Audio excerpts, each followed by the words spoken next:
Assalamualaikum warahmatullahi wabarakatuh. Selamat datang di cerita horor kali ini. Sebelum kita mulai, jangan lupa untuk like, subscribe, dan nyalakan lonceng notifikasi agar kalian gak ketinggalan kisah-kisah seram yang akan membuat malam kalian semakin mencekam. Jadi, siapkan diri kalian, matikan lampu, dan pastikan kalian tidak sendirian saat mendengarkan cerita ini. Karena, siapa tahu, ada yang ikut mendengarkan bersamamu. Dan inilah ceritanya. Malam itu, langit kota tampak memerah. Api membumbung dari arah Gedung Citra, memecah keheningan malam. Orang-orang berkerumun di jalan, memperhatikan gedung itu yang mulai dilahap api. Tidak ada yang tahu pasti bagaimana kebakaran itu dimulai.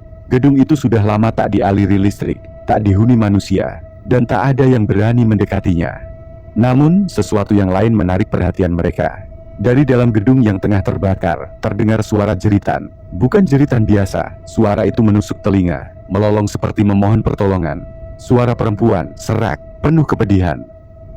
Siapa yang masih ada di dalam?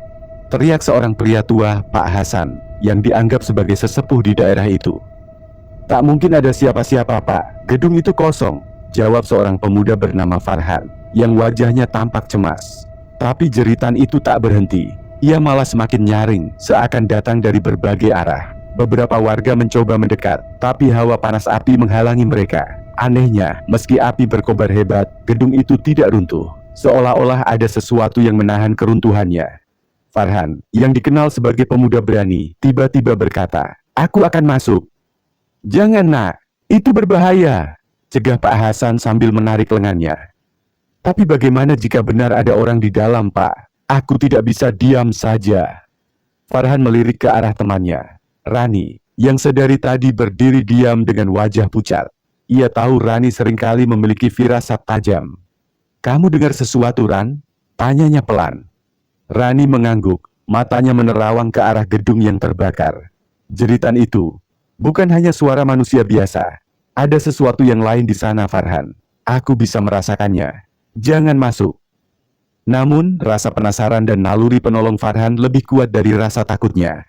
Ia meraih jaket basah yang disodorkan oleh salah seorang warga, menutup wajahnya dengan kain, lalu berlari mendekati gedung. Begitu memasuki pintu utama yang setengah terbakar, hawa panas menyergapnya, membuat napasnya tersengal. Namun, yang membuat Farhan berhenti bukanlah api, melainkan suara itu. Jeritan yang tadi terdengar dari luar kini jauh lebih jelas, dan jauh lebih mengerikan. Suara itu terdengar seperti tangisan, diiringi gema tawa menyeramkan yang membuat bulu kuduk Farhan meremang. Di tengah ruangan yang dipenuhi asap, Farhan melihat bayangan. Bayangan itu samar-samar berbentuk perempuan, dengan rambut panjang yang menjuntai menutupi wajahnya. Tubuhnya tampak melayang, dan seiring dengan jeritan itu, ia mengarah ke Farhan. Farhan terpaku, tubuhnya terasa kaku, sementara bayangan itu semakin mendekat. Tiba-tiba, sebuah suara lain terdengar. Lebih lembut namun tak kalah menakutkan. "Kamu seharusnya tidak di sini." Seketika itu, Farhan tersadar. Ia berbalik dan berlari sekuat tenaga keluar dari gedung. Di luar ia terjatuh ke tanah, napasnya tersengal, wajahnya pucat pasi. "Ada apa di dalam, Han?" tanya Pak Hasan yang langsung membantunya berdiri. Farhan menoleh perlahan ke arah gedung yang kini masih dilahap api. Namun, di tengah kobaran api itu, ia melihat sosok perempuan berdiri di jendela lantai 2, menatapnya dengan tatapan kosong.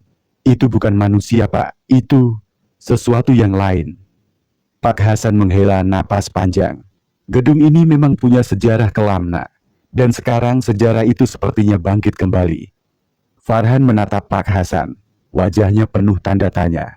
Namun sebelum ia bisa bertanya lebih jauh, jeritan itu terdengar lagi. Kali ini lebih nyaring dan lebih dekat. Warga yang mendengarnya langsung gempar. Beberapa bahkan mundur menjauh dari area kebakaran. Gedung Citra terus terbakar hingga dini hari, namun tak sepenuhnya hancur. Jeritan itu berhenti bersamaan dengan padamnya api, meninggalkan bekas luka di tanah, di hati warga, dan di pikiran Farhan. Namun, ini baru permulaan dari kisah yang lebih menyeramkan. Apa yang sebenarnya terjadi di dalam gedung Citra? Dan siapa sosok yang menjerit di tengah kobaran api? Matahari baru saja terbit, tetapi gedung Citra masih memancarkan aura kelam. Asap tipis mengepul dari sisa kebakaran malam sebelumnya, menciptakan bayang-bayang samar di pagi yang berkabut. Farhan belum bisa tidur sejak kembali dari gedung itu. Wajah sosok perempuan berambut panjang yang ia lihat semalam terus menghantui pikirannya. Pagi itu, ia mendatangi Pak Hasan. Lelaki tua itu duduk di teras rumahnya, memandangi gedung Citra dari kejauhan. Di atas meja, tersusun beberapa potongan koran kuno yang tampak sudah berusia puluhan tahun. Pak Hasan, panggil Farhan, suaranya sedikit bergetar. Apa yang sebenarnya terjadi dengan gedung itu? Kenapa jeritan itu terdengar begitu nyata? Dan siapa perempuan yang ada di dalam sana? Pak Hasan menghela napas panjang. Ia menatap Farhan dengan sorot mata penuh keraguan, seolah sedang mempertimbangkan apakah cerita yang ia simpan pantas untuk dibagikan. Setelah beberapa saat, ia membuka mulut. Dulu, sebelum gedung Citra menjadi seperti sekarang, itu adalah pabrik tekstil yang sangat terkenal. Pemiliknya seorang keturunan Belanda bernama Hendrik van der Meer. Dia menjalankan pabrik itu dengan tangan besi, memperlakukan para pekerjanya seperti budak. Jelas Pak Hasan, suaranya rendah namun penuh beban. Farhan mendengarkan dengan saksama. Namun, bukan hanya perlakuannya yang buruk yang membuat nama pabrik itu menjadi kelam. Ada seorang gadis bernama Sari, salah satu pekerja di sana. Sari adalah gadis yatim piatu yang cantik, tapi hidupnya penuh penderitaan. Hendrik sangat terobsesi padanya. Dia sering memanggil Sari ke ruang kantornya di lantai 2, tempat di mana banyak orang percaya hal-hal buruk terjadi. Farhan merasakan tenggorokannya mengering. Apa yang terjadi pada Sari, Pak? Pak Hasan menundukkan kepala, matanya berkabut oleh kenangan. Suatu malam, terjadi kebakaran di pabrik itu. Kebakaran yang menurut banyak orang disengaja oleh Sari. Dia ingin membakar gedung itu sebagai bentuk perlawanan, setelah bertahun-tahun menderita di tangan Hendrik. Namun, Sari terperangkap di dalam gedung, di ruang kantor Hendrik. Api menghabiskan seluruh gedung, dan tubuh Sari tak pernah ditemukan. Ada yang bilang dia mati di sana. Ada juga yang percaya rohnya masih terjebak. Jadi, jeritan itu suara Sari? Tanya Farhan. Pak Hasan mengangguk pelan. Banyak yang percaya begitu. Setiap kali ada api, jeritannya terdengar. Seolah-olah dia mengulangi malam itu, saat dia terbakar di tengah dendam dan keputusasaan. Farhan menggigit bibirnya, mencoba mencerna cerita itu. Namun, sesuatu dalam dirinya merasa ada yang belum selesai. Kalau begitu, kenapa gedung itu tidak runtuh tadi malam? Api sebesar itu seharusnya bisa menghancurkan semuanya. Pak Hasan mengangkat bahu, wajahnya terlihat muram. Itulah yang misterius, nak. Gedung itu seperti punya nyawa sendiri, entah karena kutukan, atau karena ada sesuatu yang lebih kuat daripada sekadar api. Di tengah percakapan mereka, datang seorang perempuan. Rani. Wajahnya masih terlihat pucat, tetapi ia memandang Farhan dengan tatapan yang tegas. Kita harus kembali ke sana, katanya tanpa basa-basi. Apa? Kembali ke gedung itu? Kau gila, Ran? Seru Farhan. Ada sesuatu yang harus kita temukan. Jawab Rani dengan nada serius. Aku mimpi semalam. Sari muncul dalam mimpiku. Dia tidak menjerit, tapi memohon. Sepertinya ada yang dia ingin sampaikan. Kita tidak bisa mengabaikannya. Pak Hasan menatap Rani dengan tajam. Kamu yakin ini bukan hanya firasat kosong, nak? Rani mengangguk mantap. Aku tahu mimpi ini bukan kebetulan. Gedung itu memanggil kita, tapi kita harus berhati-hati. Meski merasa ragu, Farhan akhirnya setuju. Bersama Rani, ia memutuskan untuk kembali ke gedung Citra. Mereka berbekal senter, masker, dan keberanian seadanya. Pak Hasan mencoba mencegah, tetapi ia tahu tak ada yang bisa menghentikan tekad pemuda-pemudi itu. Malam harinya, mereka tiba di depan gedung Citra. Suasana lebih mencekam dibandingkan sebelumnya. Pintu depan yang hangus tampak seperti mulut raksasa yang siap menelan siapa saja yang masuk. Jika ada yang aneh, kita langsung keluar ya, kata Farhan. Rani mengangguk. Kita masuk hanya untuk mencari tahu, bukan untuk menantang apapun yang ada di sini. Mereka melangkah masuk. Udara di dalam gedung terasa dingin dan lembab, bertolak belakang dengan suhu panas kebakaran malam sebelumnya. Aroma hangus masih terasa di udara. Farhan menyalakan senternya, mengarahkan cahayanya ke sudut-sudut ruangan. Di lantai, ada jejak kaki kecil yang samar, tertutup debu. Jejak itu mengarah ke tangga menuju lantai 2. Itu, bisik Rani. Mungkin Sari. Jawab Farhan, suaranya hampir tak terdengar. Dengan hati-hati, mereka mengikuti jejak itu. Tangga kayu berderit setiap kali mereka melangkah. Suara itu bergema, menciptakan perasaan bahwa ada seseorang yang mengikuti mereka dari belakang. Begitu mereka sampai di lantai 2, suasana semakin mencekam. Ruangan itu masih utuh, meski dindingnya menghitam akibat asap. Di salah satu sudut, ada meja kayu besar yang hangus sebagian. Rani mendekat, matanya terpaku pada sesuatu di atas meja. Sebuah buku tebal dengan sampul kulit terbuka di sana, seolah menunggu untuk dibaca.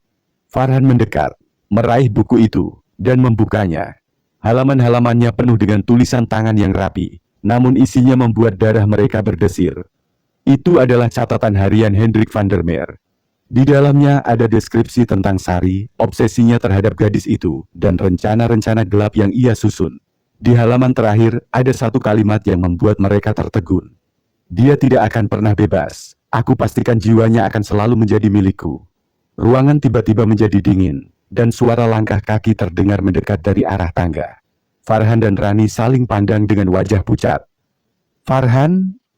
bisik Rani, suaranya gemetar. Farhan menoleh ke tangga, dan apa yang ia lihat membuat tubuhnya kaku. Sosok perempuan berambut panjang, dengan gaun yang robek dan wajah terbakar, berdiri di sana, menatap mereka dengan tatapan penuh dendam. Farhan dan Rani tak bisa bergerak. Sosok perempuan itu berdiri di ujung tangga, rambutnya yang panjang menutupi sebagian besar wajahnya, namun jelas terlihat bekas luka bakar yang mengerikan di kulitnya. Matanya, kosong namun penuh amarah, menyala seperti bara api. Rani menggenggam tangan Farhan erat-erat. "Kita harus pergi sekarang," bisiknya, suaranya serak karena ketakutan. Namun Farhan tak bergeming, pandangannya terpaku pada sosok itu. Ada sesuatu dalam tatapan perempuan itu, sebuah kesedihan yang mendalam, bercampur dengan amarah yang tak terhingga. Sosok itu perlahan melangkah maju, suara langkahnya bergema di ruangan yang gelap. Setiap langkahnya membuat udara semakin dingin, meski ruangan itu seharusnya hangat karena sisa kebakaran. Apa yang kau inginkan?" tanya Farhan, suaranya bergetar. Perempuan itu tidak menjawab. Sebaliknya, ia hanya mengangkat tangannya, menunjuk langsung ke meja tempat buku harian Hendrik tergeletak. "Buku ini?" tanya Farhan, mengangkat buku itu dengan tangan gemetar. Rani menarik lengan Farhan. "Kita tidak boleh melibatkan diri lebih jauh, Han. Ini berbahaya." Namun Farhan tak bisa mengabaikan dorongan hatinya. Ia membuka halaman-halaman buku itu lagi, mencari sesuatu yang mungkin bisa menjelaskan apa yang terjadi. Di tengah halaman yang penuh coretan gelap, ia menemukan sebuah nama yang berulang kali disebut, Maria van der Meer. "Siapa Maria van der Meer?" bisik Farhan kepada dirinya sendiri. Tiba-tiba, perempuan itu berbicara. Suaranya serak, hampir seperti bisikan angin, namun cukup jelas untuk didengar. "Maria, adiknya, dia pengkhianat." Farhan dan Rani saling berpandangan, bingung. "Adiknya Hendrik?" tanya Farhan. Sosok itu mengangguk perlahan, tetapi tatapannya berubah dari kosong menjadi penuh kebencian. Dia tahu segalanya, tapi diam, membiarkan semua ini terjadi. Farhan mulai menyusun potongan-potongan cerita dalam kepalanya. Maria, adik Hendrik, sepertinya mengetahui semua kejahatan yang dilakukan kakaknya, tetapi tidak pernah bertindak untuk menghentikannya. Apakah kutukan ini juga melibatkan Maria? "Sari," panggil Farhan pelan, mencoba berkomunikasi. "Apa yang bisa kami lakukan untuk membebaskanmu?" Mendengar itu, sosok Sari mendadak berubah. Wajahnya yang penuh luka terlihat lebih jelas, dan air mata hitam mengalir di pipinya. "Aku terperangkap oleh dia, Hendrik, dan kutukannya. Bebaskan aku." Rani memotong. "Bagaimana caranya? Apa ada yang harus kami lakukan?" Sari menatap mereka dengan sorot mata yang dalam, lalu menunjuk ke salah satu sudut ruangan. Farhan dan Rani mengarahkan senter mereka ke arah yang ditunjuk, dan di sana, tersembunyi di balik puing-puing, ada sebuah peti kayu kecil yang terkunci rapat. Farhan mendekat, menyingkirkan serpihan kayu yang menutupi peti itu. Kunci peti tampak berkarat, namun ada simbol yang terukir di atasnya. Gambar bunga teratai yang dikelilingi api. "Kunci ini, apa artinya?" tanya Farhan sambil menatap Sari. "Kunci adalah darah," jawab Sari dengan suara yang nyaris tak terdengar. Rani tersentak. "Darah? Apa maksudnya? Darah siapa?" Namun sebelum Sari sempat menjawab, suara langkah kaki berat terdengar dari arah tangga. Suara itu berbeda, bukan langkah Sari, melainkan sesuatu yang jauh lebih besar dan mengancam. "Dia datang," bisik Sari dengan nada penuh ketakutan. Dia tidak akan membiarkan kalian membebaskanku. Farhan dan Rani berbalik, dan dari tangga yang gelap muncul sosok lain. Tubuhnya tinggi besar, dengan wajah yang hangus oleh api, namun matanya menyala merah seperti bara. Itu adalah Hendrik van der Meer, atau setidaknya apa yang tersisa darinya. Pergi dari sini, Hendrik menggeram. Suaranya seperti gemuruh petir. Dia milikku, selamanya. Farhan dan Rani mundur, tetapi Hendrik terus mendekat. Auranya begitu kuat hingga udara terasa mencekik. Sari memandang Hendrik dengan wajah penuh kebencian, tetapi ia terlihat tak berdaya melawan sosok itu. Kita harus membuka peti ini sekarang, seru Farhan. Rani, kau punya sesuatu untuk memotong kunci ini? Rani dengan cepat mengeluarkan pisau kecil yang ia bawa. Ia mencoba membuka kunci itu, tetapi kunci tersebut seolah tak mau bergerak, meski ia sudah berusaha sekuat tenaga. Darah, bisik Sari lagi. Farhan akhirnya paham. Dengan cepat, ia mengambil pisau dari tangan Rani dan melukai telapak tangannya sendiri. Darahnya menetes ke kunci peti, dan seketika itu juga kunci tersebut bergerak terbuka. Dari dalam peti, Farhan mengangkat sebuah benda yang tampak seperti boneka kecil yang terbuat dari kain lusuh. Boneka itu diikat dengan tali dan memiliki paku-paku kecil yang menancap di tubuhnya. Di dada boneka itu tertulis nama Sari. Itu kutukannya, bisik Rani. Kita harus menghancurkannya. Hendrik mengaum. Tubuhnya melesat ke arah mereka, seperti bayangan hitam yang melompat dari kegelapan. Namun sebelum ia sempat menyentuh mereka, Sari berdiri di depannya, menahan tubuh besar itu dengan kekuatan yang entah berasal dari mana. Cepat, teriak Sari. Hancurkan benda itu sekarang. Tanpa ragu, Farhan meraih boneka itu dan membakarnya menggunakan korek api yang ia bawa. Api langsung menyala, membakar boneka itu hingga menjadi abu.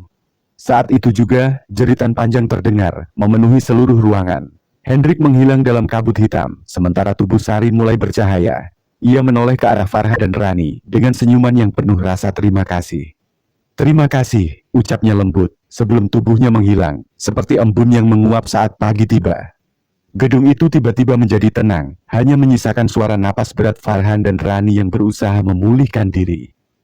Dia sudah bebas, kata Farhan. Suaranya lemah namun lega. Rani mengangguk. Tapi kutukan ini, aku merasa ini belum sepenuhnya berakhir.